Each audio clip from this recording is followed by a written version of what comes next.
Hubo un tiempo en que el descanso era un lujo reservado a los dioses. Un tiempo en que trabajar no era una opción, sino una condena heredada al nacer.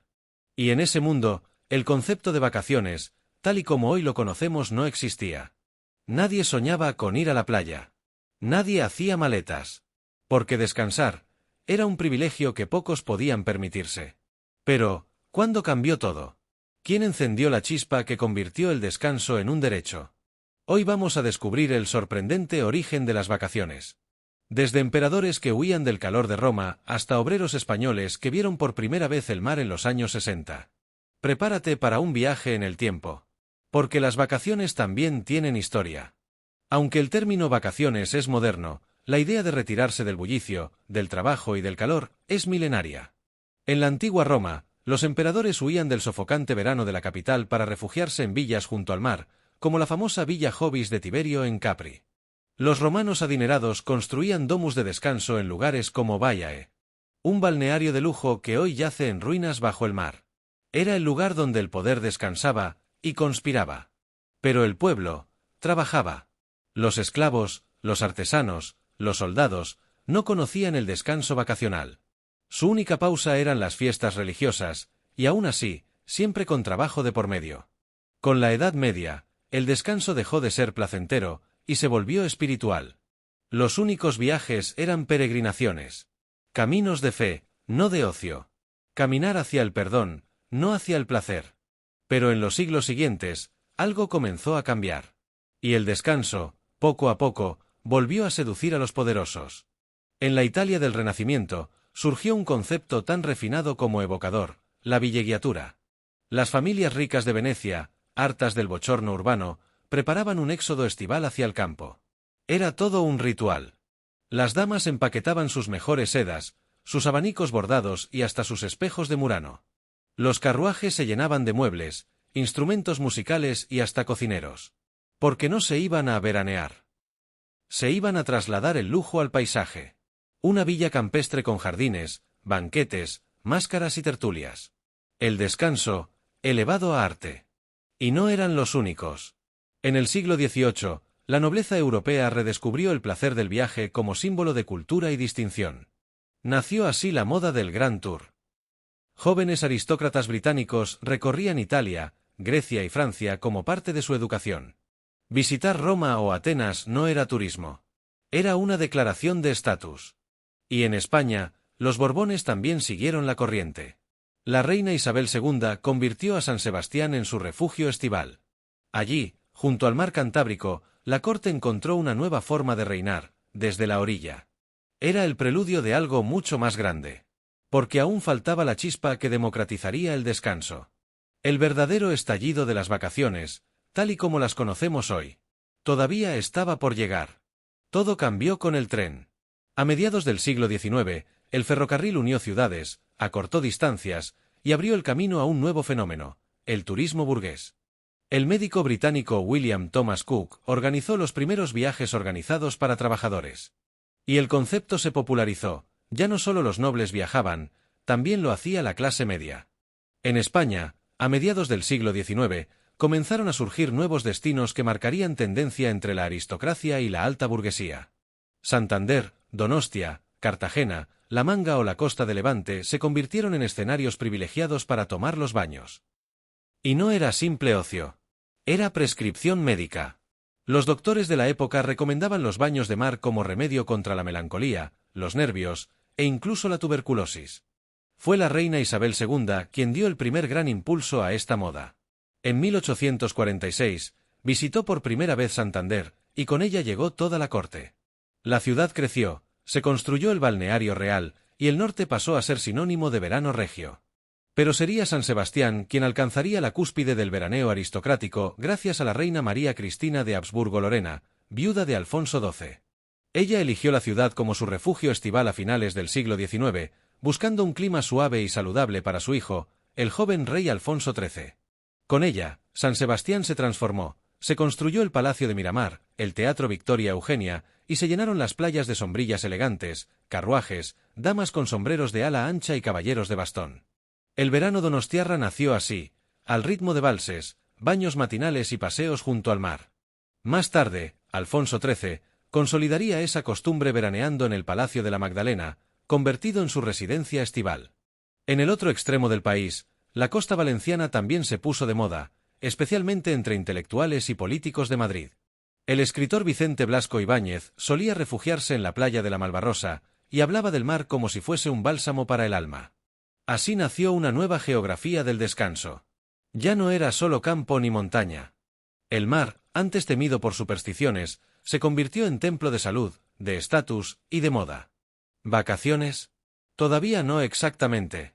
Pero la mecha ya estaba encendida. Pero fue en el año 1936, cuando en Francia se aprueba por primera vez el derecho a vacaciones pagadas. Fue un hito social, los obreros podían descansar, sin perder salario. Poco a poco, otros países siguieron su ejemplo. En España, las vacaciones dejaron de ser un capricho burgués, para empezar a ser un derecho. Fue en 1918, en un país aún tambaleante tras el cambio de siglo, cuando por primera vez una ley abrió la puerta al descanso legal. Militares, maestros, marinos mercantes y otros funcionarios públicos recibieron una noticia revolucionaria: 15 días de vacaciones al año. No eran muchos, pero eran el principio de algo mucho más grande. En 1931, con la llegada de la Segunda República, la esperanza se amplió.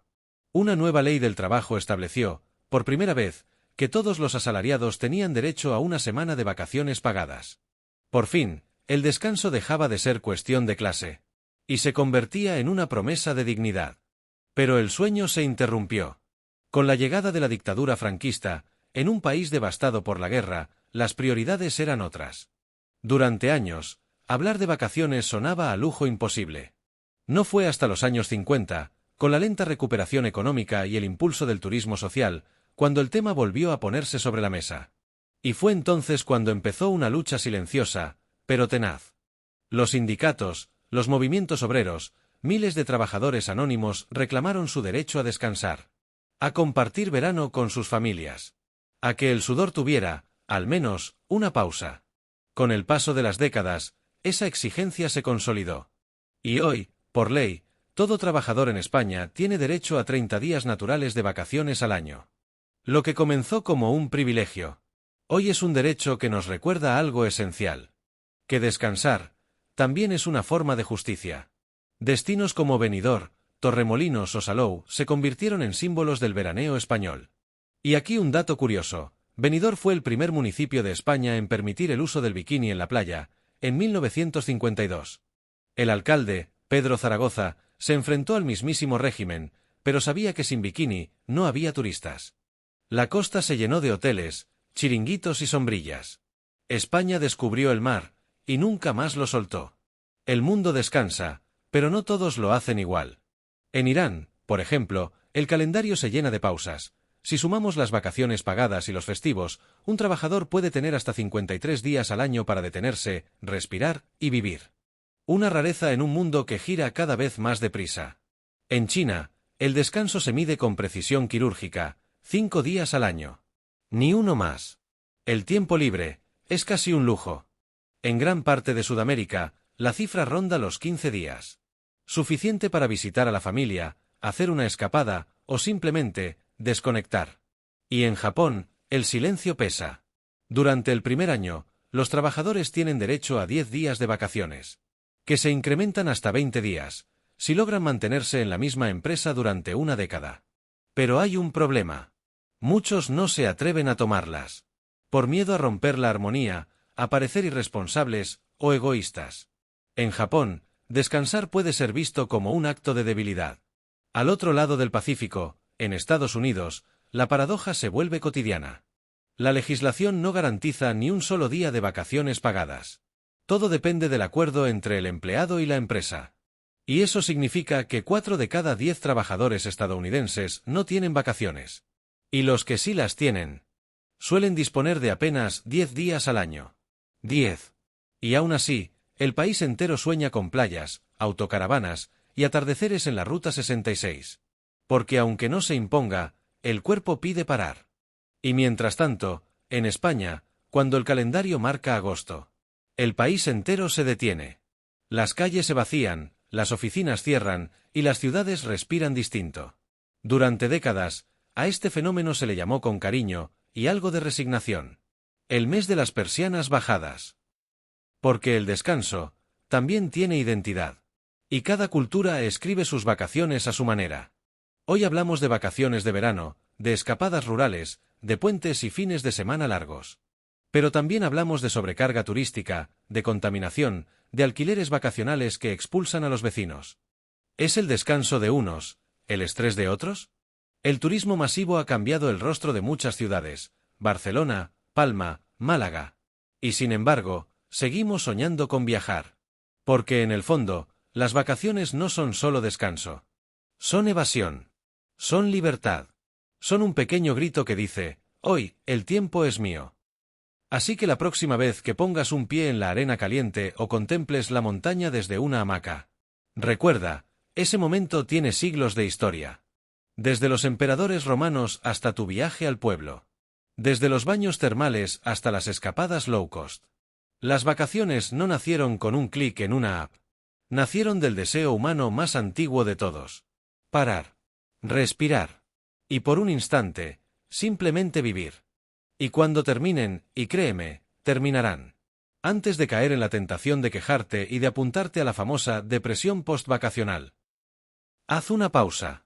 Y recuerda algo importante. Somos unos privilegiados. No solo superamos con creces la media mundial de días de descanso, sino que somos apenas la segunda generación en la historia que puede disfrutar de vacaciones como un derecho, y no como un lujo. Nuestros abuelos no las conocieron. Nuestros padres las conquistaron. Y ahora, nos toca a nosotros, valorarlas. Porque las vacaciones no solo son tiempo libre. Son memoria, son historia.